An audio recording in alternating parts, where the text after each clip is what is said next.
আসসালামু আলাইকুম বন্ধুরা। বার্সেলোনা জানে যে নেগ্রেরা কেস চলমান রয়েছে।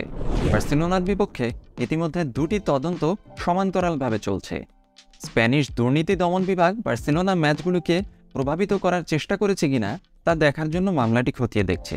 অন্যদিকে উয়েফাও মামলাটি তদন্ত করছে।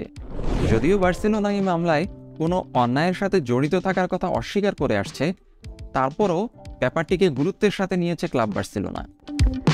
উয়েফা যদি বার্সেলোনাকে দোষী সাব্যস্ত করে তবে সম্ভবত তারা কমপক্ষে 1 বছরের জন্য প্রতিযোগিতা থেকে নিষিদ্ধ হবে।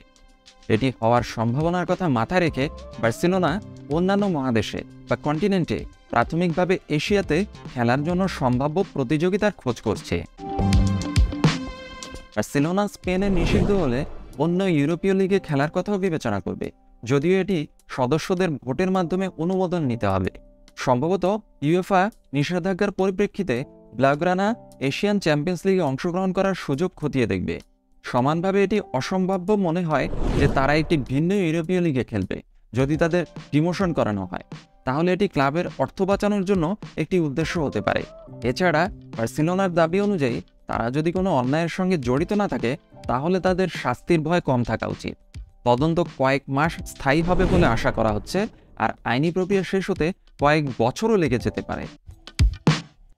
এখন দেখা যাক বার্সেলোনাকে ইউএফা নিষিদ্ধ করে কিনা, আর যদি নিষিদ্ধ করে তাহলে বার্সেলোনা আমাদের এশিয়ার কোনো লিগে খেলতে আসে কিনা।